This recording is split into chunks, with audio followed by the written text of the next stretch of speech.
가기사는 증시 각도기. 네, 안녕하세요. 전문투자 증시나침반 안지원입니다. 네, 안녕하세요.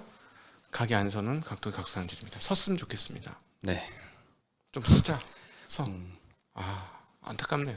네. 시장은 조금 오르긴 했어요. 오늘은 정말 조금 안타까운 날이었습니다. 네. 왜요?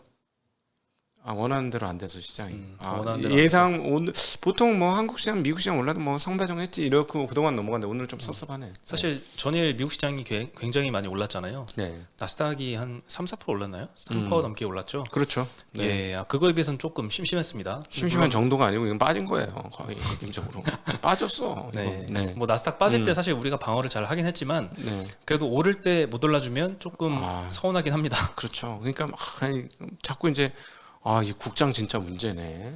미국 갈까? 영어가 안 돼서 그러면 나 주린이 되는데 미국 가면 막 이런 답답합니다. 네. 서학 게임 동참하시나요? 나 진짜 영어가 돼야 동참하지. 전화도 되고 hello, goodbye 뭐 이러고 끝나면 안 되잖아. 전화도 안 받는. 뭐 알파벳 IR 담당자한테 또 전화할 정도 실력은 돼야죠. 그렇죠. 그 정도는 돼야죠. I'm a Korean investor 뭐 이러면서. 예, 오늘 코스피 0.2% 상승, 코스닥 0.6% 정도 상승을 했습니다. 외국인은 오늘 코스피에서 현물을 좀 많이 들어왔습니다. 3천억 정도 매수가 네. 들어왔고요. 기관이 그대로 3,400억 정도 매도가 됐습니다. 원달러 환율 조금 안정이 되는 것 같아요. 1266원까지 하락을 했습니다. 80원 넘고 뭐 90원까지 가려고 했는데 조금 안정화되고 있고요. 오늘은 아시아 증시 다 플러스로 가고 있습니다. 일본은 1% 정도 상승을 해서 마감을 했고요. 홍콩 상해는 아까는 마이너스였는데 네. 오후 되니까 좀 빠르게 돌이키더라고요. 네. 플러스로 소폭 전환을 해서 지금 보합 상태입니다. 오늘 업종을 보면은 섬유의복이 4%나 상승을 했는데요. 네. FNF가 오늘 8%나 올랐습니다. 네. 네, 6월 왜지? 1일부터 상하이 상하이 봉쇄 봉쇄. 완화 하겠다 요거 발표한 이후로 네. 슬금슬금 매일 조금씩 오르고 있고요. 예. 의약품 섹터도 두 번째로 상승을 했는데요. 오늘 삼성바이오로직스가 3.5% 상승했고요. 일동제약이 2.3% 상승을 했는데 일동제약은 뭐 사실 이거 옛날부터 나오는 소식인 것 같아요. 일본 제약사하고 같이 개발하는 코로나 치료제 출시 임박했다. 이제 치료제가 나옵니다. 오늘 저 바이오 의학 쪽에서 이슈가 굉장히 많았습니다. 네, HLB도 뭐 급등하더라고요. 예, 그리고 셀트리온은 720억인가 자사주 매입을 하겠다고 했는데 주가 네. 떨어졌어. 예, 네, 근데 헬스케어는? 규모가 굉장히 작아요. 0.0몇 프로인가? 전체 2조 마켓 대비 20 몇 조니까 회사가. 얼마 안 돼서 크게 시장에서 영향을 못 준 것 같긴 합니다. 네. 좀 크게 썼으면 좋았을 텐데 주가도 좀 많이 빠졌거든요. 돈이 없나 보네요. 돈 많아요. 왜 없겠어요. 그걸 저는 주식 사는데 써야 된다고 생각합니다. 그 회사는 많이 한 10배. 네. 네, 더 많이 써주시면 감사하겠습니다. 예, 네. 제일 많이 하락한 건 기계 섹터였는데요. 현대건설기계, 한신기계, 두산밥캡, DY파워 4~5%대씩 다 하락을 했습니다. 다 SOC 관련 기업들이네요. 네, 특히나 이제 원전 부품 산업들은 굉장히 힘들다라는 보도가 좀 나오고 있습니다. 네, 뭐 윤석열 이번 신정부에서 새로 이제 탈원전을 폐기한다라고는 했지만 그 속도가 이 부품사들이 견뎌내기에는 조금 장기간이 소요될 걸로 예상이 되면서 부품사도 힘들다 이런 얘기가 계속 나오고 있습니다. 그리고 건설 섹터가 두 번째로 안 좋았는데요. 계룡건설, GS건설, DL건설, DLENC, 현대산업개발 다 2%대 이상씩 하락을 했습니다. 네. 참 어려운 것 같은데 조금 이따 다 자세히 언급드리고요. 1분기 실적 발표가 다 끝나서 이제 한국거래소에서 집계를 했습니다. 네. 조금 충격이 아닐 수 없는데요. 1분기 영업이익이 코스피 기업들 특히 금융업 제외하면요. 전년 대비 14% 증가했습니다. 좋은데요. 굉장히 네. 좋죠. 네. 하지만 삼성전자를 뺀다면 네. 몇 프로가 될까요? 많이 빠지겠죠. 삼성전자가 16조였는데. 삼성전자 14조였죠. 1분기 영업이익. 14조. 예, 네. 14조였으니까 네. 전체 이 영업이익이 66조거든요. 14조면 그러니까 굉장히 많이 차지해요. 굉장히 20%대 비중인데 삼성전자를 빼면은 4% 증가밖에 안 했다고 합니다. 그래 주가는 빠진 거에 비하면 감사하네요. 저는 오히려. 주가 빠진 거 비하면 전 주가 빠지는 거 보고 영업이익률 많이 빠지는 줄 알았어요. 왜 이렇게 뺐어? 이익도 늘어났는데. 기대감보다 많이 못했죠. 네. 참 걱정이 죄송합니다. 네. 도울 수 있는 건 지금 없는 것 같아요. 네, 도울 수 있는 좀 도와줘. 네, 한국거래소 코스피 기업들 608개사 대상으로 조사를 한 건데요. 매출과 영업이익이 각각 24%, 14%씩 증가했습니다. 매출이 24%나 늘었어요. 근데 영업이익은 그에 못 따라갔다는 거는 그만큼 비용 증가가 굉장히 컸다라는 그러네요. 건데요. 네. 이 비용 증가 이슈는 사실 인플레이션 시기라서 2분기, 3분기에도 내내 영향을 끼칠 만한 요소인 것 같습니다. 네. 네. 그리고 영업이익 증가한 업종은 운수창고, 섬유의복 이런 쪽이었고요. H&M이 특히 운수창고 업종에 속해 있는데 깜짝 놀랄 만한 실적을 발표했죠. 그렇죠. 어마무시하죠. 3조 원대 발표를 했으니까 네, 굉장히 돈을 잘 벌고 있죠. 자기가 삼성전자인 줄 알아. 대단합니다. 예, 어마어마합니다. 그리고 감소한 업종은 건설, 조선 섹터 등 4개 업종 정도가 빠졌는데요. 참 이 건설, 조선 말만 들어도 요즘 비용 증가로 인해서 굉장히 힘들 만한 그런 업종이었던 것 같습니다. 네. 올해 사실 최근에 말씀드렸던 그 리포트에서 인상적이었던 게 한국전력을 제외하면 올해 영업이익은 15% 늘어날 것이다 였잖아요. 근데 이것도 다시 생각해봐야 되지 않을까. 삼성전자를 빼면 몇 %일까? 왜 빼요? 빼지 마세요. 왜 그래? 그러면 한전도 빼면 안 되죠. 형 왜 그래 자꾸. 나 진짜. 좀 가자 묻어서라도. 그런 걸 따지면 뭐 그러면 삼성전자가 올랐어야지. 안 올랐잖아요. 하나도. 그렇죠. 삼성은 너무 싸 지금. 삼성전자도 너무 싸죠. 아니 지금 오늘은 의류 섹터 공부하고 있거든요. 미치겠더라고. 너무 싸 지금. 너무 싼 기업들이 너무 많아 지금. 어떻게 할 줄을 모르겠어. 주체를 못 하겠네. 네. 요즘 그래서 이 미국의 그 사모펀드들, 기관 투자자들 보면은 최근 뭐 한 10년 동안인가요? 지금이 제일 현금 비중이 많다고 합니다. 2001년 이후로 현금 비중이 가장 많다. 이건 되게 호재 뉴스이긴 하죠. 주식을 보유한 사람들 입장에서는. 네.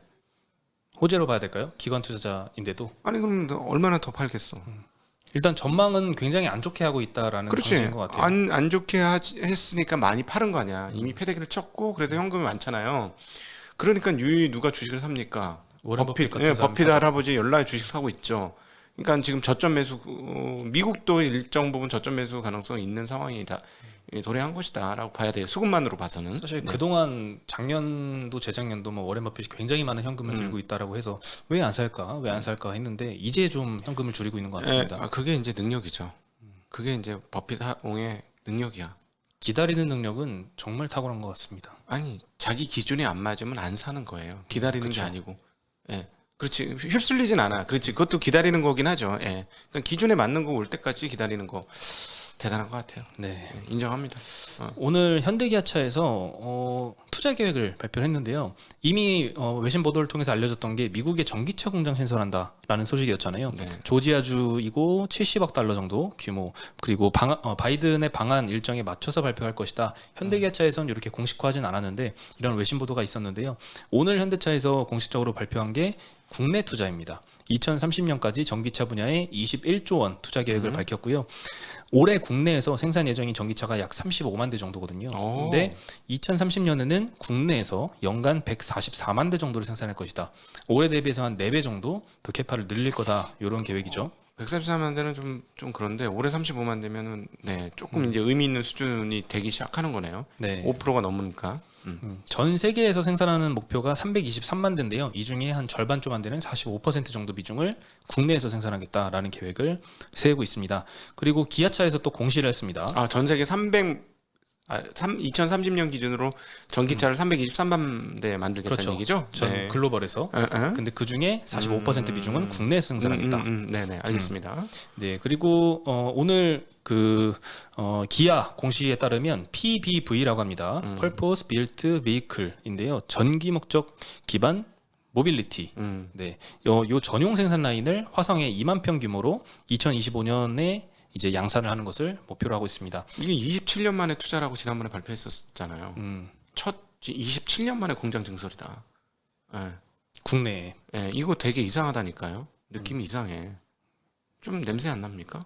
냄새가 뭐 제가 맡으려고 자꾸- 하면 나긴 나는데요. 제가 자꾸 몰아가는 거죠. 네. 자꾸 몰아가는 거예요. 맡으려고 하면 너 나긴 이런 꿈 납니다. 꿔야 돼. 너 이런 꿈 꿔야 돼. 너 부자들은 꿈 꿔. 막 맨날 이런 막 이렇게 주술을 넣는 것처럼 느낌 좀 있어요. 24년도에 애플이 양산을 시작해서 25년도에 대대적인 양산을 하겠다고 했는데 왜 그거하고 날짜가 맞지? 이렇게 딱딱 억지로 끼워 맞추고 있습니다. 뇌피셜이 현실이 되기를 바라겠습니다. 아니 누구하고 이거 내기했거든. 애플이 전기차를 누가 하고 할 것이냐. 그래서 뭐 중국 안 된다. 폭스바겐 아닐 것 같은데 뭐 이러면서 나 같으면 기아나 현대하고 하겠는데 막 이래서 내기를 좀 해갖고 제가 조금 내기 편향이 좀 있습니다 지금. 네, 내기 편향 참고해 주시기 바랍니다. 근데 조금 이상해. 뭐가 좀 일정은 잘 맞아. 거기다 미국까지도 짓겠다는 거 아니에요 전기차 공장. 그렇죠. 왜 미국에다 줘? 하긴 미국 팔긴 팔지 많이 차를. 중국에다 질 수도 있잖아요. 좀 그렇죠. 응? 미국에 줘야죠. 중국에는 안 돼. 근데 중국에는 이미 전기차 회사들 많아서 이건 말도 안 되는 얘기고 미국에다가 자꾸 맞춰가고 있습니다. 억지로 끼워 맞추기. 했으면 좋겠어. 근데 왜냐하면 애플이 마진을 워낙 잘 줘서 지금 자기 라벨 달고 자동차 파는 것보다 마진이 더 클 것 같아. 형 25% 해줘야지 이러면서. 근데 그거에 대한 좀 걱정도 있잖아요. 국내에서는 네. 뭐 하청업체로 전락할 것이다 이런 걱정도 있는데 PBV만 주는 거지. PBV는 원래 그러려고 만든 거예요. 이러면서 되잖아. 왜 공장 우리 원래 그러려고 그 공장 만든 거예요. PBV잖아. PBV 이러면서. 참 이렇게 냄새를 맡으려고 하면 나긴 나네요. 그럼요. 아니 나 좀 나요. 좀 나요? 약간 환 이걸 뭐라? 환청도 아니고 뭐야? 환각도 아니고 환냄이 납니다. 환냄이. 네. 예. 그리고 오늘 은행주가 사실 거의 보합세였는데 우리금융지주가 5% 하락을 했습니다. 예금보험공사가 지분 3.6% 정도를 갖고 있는데 지분 매각 소식이 들렸습니다. 네. 작년도에 제일 좋았던 은행주였죠. 지난 2월에도 지분 한 2% 정도를 블록딜 매각했다라고 했는데요. 이번에 추가 매각 소식이 밝혀졌습니다. 저놈의 주식은 내가 팔고부터 올랐어. 나쁜 주식. 이번에 3.6%를 파는 게 아니라 지금 남아 있는 지분이 3.6%인데요. 이 중에 일부를 지금 매각하려고 수요 측에 나섰습니다. 네, 지금 좋지 뭐. 이 돈 잘 보니까 살 사람들 있겠죠. 그리고 손해보험주 우리가 우려했던 일이 현실화되고 있는 것 같습니다. 3월까지는 자동차 손해보험률이 떨어지고 있었거든요. 그러면서 이익이 많이 났었는데요. 여기서 4월부터는 좀 손해보험률이 좀 악화가 되고 있습니다. 주요 손해보험사 11곳 새 4월달 자동차 손해보험률 평균을 내보니까 82.3%입니다. 3월달이 73.2%였거든요. 한 달 만에 약 9%포인트 정도 급등을 했고 그만큼 리오프닝이 되면서 사람들이 자동차를 많이 끌고 나가고 또 사고도 많이 나서 많이 보험금을 내주고 있는 거죠. 안 하던 운전 하다 보면 또 사고 날 수도 있는 거잖아요. 그렇죠. 네, 통상 80% 수준이 손익분기점이다라고 알려졌는데요. 2분기부터는 조금 이 평균이 80%를 넘었기 때문에 조금 실적이 조금 안 좋아지지 않을까 싶습니다. 작년 손해보험사들이 4년 만에 자동차 보험에서 흑자로 돌아섰거든요. 코로나의 수혜를 받았다고 할 수 있죠. 그러면서 개인용 자동차 보험료를 평균 1.2에서 1.4% 인하를 했습니다. 삼성화재를 예를 들면 4월부터 인하하겠다라고 밝혔는데 희한하게 4월에 인하하자마자 바로 손해보험률이 올라가고 있습니다. 네. 이거 좀 걱정되는 상황이네요. 그때 조금 이상하다 했어. 그렇죠? 네. 너무 손해가 안 나서 가격을 내린다. 이러고 나면 또 오르는 거 아니야 했는데 오르네요. 다시 올릴 수 있을까요? 올리겠죠. 네, 아마 적자 생각을 할 수도 있는 거니까 저쪽에 많이 터지면. 네. 그리고 높은 손해보험 손해율을 갖고 있는 보험사들은 MG손보가 제일 심각합니다. 92.7%. 여기서는 적정이 제일 많이 날 것 같은데 사실 MG 같은 경우에는 좀 걱정이 되는 게 1분기에 RBC 비율도 제일 최악이었거든요. 80%까지 떨어지면서 그러니까 법적으로 유지해야 되는 게 100%인데 이걸 한참 미달했어요. 그러면서 이제 금융위한테 이제 경고 조치도 먹고 이렇게 했었는데 이렇게 손해보험률도 많이 올라가고 있습니다. 네. MG는 좀 걱정된다. 네, 진짜. 걱정되긴 합니다. 그리고 흥국, 악사, 하나 손보는 85% 수준, 롯데 손보는 83%, 나머지는 한 70% 후반대 정도 기록하고 있는 것 같습니다. 네, 그리고 이제 건설업 참 걱정이 되는 소식인데요. 오늘 전체를 꺾어 먹은 큰 뉴스가 나온 거죠. 네, 둔촌주공 재건축 단지 얘기인데요. 타워크레인이 철거하기로 결정을 했죠. 둔촌주공은 이제 5,930가구가 12,000가구로 재건축되는 국내 최대 사업이었는데요. 5,600억 정도 공사비 증액을 두고 조합과 시공사 간의 갈등이 지금 커지고 있습니다.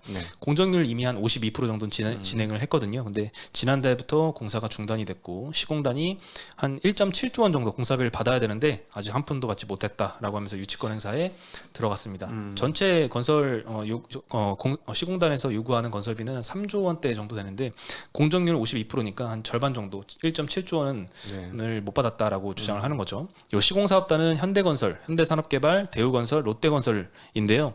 일부 지역 타워크레인 철거를 이미 시작을 했다고 합니다. 그리고 6월부터는 전면 철거하기로 결정을 했고요. 네. 요거는 사실 뭐 굉장히 심각하게 받아들이는데 네. 타워크레인은 보통 해체하는데 2개월 정도 걸리고요. 설치를 하려면 한 6개월 걸리는 작업이라고 합니다. 그래서 이게 쉬운 결정이 아니에요. 단순히 경고성으로 하는 조치가 아니라 진짜로 이제 관두겠다 하는 조치로 받아들이고 있는 것 같은데요. 그만큼 공사 중단이 장기화된다라고 시공단에서 판단을 한 것 같습니다. 네, 그리고 이제 대출, 야, 저거 다 돈인데 시간이. 그렇죠. 시간이 돈인데 저거. 대출도 있는데요. 이제 조합이 2017년에 시공단 연대보증으로 농협은행 등으로부터 7천억 원 사업비 대출을 받았습니다. 네. 시공단에서는 이게 조합이 이걸 안 갚으면 변제 후에 구상권 청구하겠다라고 밝혔습니다. 네, 참 건설사들 뭐 여기만의 얘기는 아니죠. 참, 아니 저기도 서로 다 이유가 있겠죠, 그죠? 잘 해결됐으면 좋겠습니다. 네, 물론 조합이 좀 바뀌고 이런 거에서 문제도 생겼지만 일단 기본적으로는 이제 건설 쉽게 말하면 원자재 상승만큼 이 판가 인상으로 전이하는 게 굉장히 힘든 업종이 건설 업이 아닌가. 네. 아니 근데 꼭 그것만의 문제는 아닌 것 같더라고요. 그 뭘 재료를 뭐 바꾸고 뭐 이런 것들이 이제 그 조합원 측에서는 마음에 맞지 않는 그런 것 같더라고요. 네. 네, 조합이 바뀌면서 이제 기존에 했던 조합과 협상했던 그 계약을 새로 바뀐 조합은 이제 그거는 무효다 이렇게 주장을 하고 있고 시공단은 아니다 그전은 야, 이거 합의했다. 시간 질질 거면 서로 간의 피해가 많을 것 같습니다. 굉장히 크겠죠. 네, 네. 예, 그래서 걱정이 되고 오늘 뭐 GS건설, DLNC, DL건설, 현대산업개발, 현대건설 다 1, 2%대씩 저거 하락했습니다. 돈 못 받으면 못 보면 충당금으로 다 쌓아야 되는 거 아니에요? 그러겠죠. 미 청구 공사 대금 이거가 이제 충당금으로 넘어오는 거잖아요. 많이 올라가죠 그게. 예, 그거 미청구가 손실로 계상되기 시작해야 되는 거 아니에요? 만약에 본격적으로 딱 정지가 되면 정지가 되면요. 건설이 정지가 되면 미청구 대금이 손실 라인으로 회계상으로 이전해야 되는 거 아니냐? 저도 그 건설 회계를 음. 지금 잠깐 생각이 안 나는데요. 네, 네, 언제 손실로 잡을지는 모르겠습니다. 일단 부채로 잡아놓고 네, 참 근데 걱정이긴 합니다. 무조건 네. 당연히 비용이긴 비용이겠죠. 네, 최악의 상황으로까지는 안 가기를 네. 바랍니다. 네, 네, 오늘 소식은 여기까지입니다. 네. 네, 오늘 사실 뭐 그렇게 큰 이슈는 없었고 시장도 그냥 거의 평이했습니다. 코스피도 0.2% 상승에 그쳤는데 이제 조금 안심을 하는 것 같기도 한데 참 무섭습니다. 경기 전망은 계속 안 좋아지고 있거든요. 골드만삭스가 미국 GDP 성장률 전망치도 낮췄고 국내 성장률 전망치도 지금 낮게 지금 내리고 있는 기관들이 많이 생겨나고 있긴 합니다. 원래 떨어질 때 안 좋은 거죠, 뭐. 네. 떨어질 때는 사실 더 안 좋은 것만 많이 보이긴 합니다. 근데 심리적으로는 지금 좋을 때인 것 같아요. 다들 무서워하니까. 예, 심리적으로 나쁘진 않은데 진짜 이익이 증가할 것이냐 앞으로 이런 것 중요한 거고 금리를 견뎌낼 수 있을 것이냐 이거는 앞으로도 계속 과제인 것 같습니다. 오늘 뭐 삼성전자 빼면 4%밖에 영업이익이 안 늘어났다라는 거 보니까 진짜 개별 종목의 발굴에 좀 초점을 확실히 맞춰야 되는 한 해가 될 것 같습니다. 네. 네, 그럼 저희는 오늘 여기서 인사드리겠습니다. 네, 안녕. 안녕.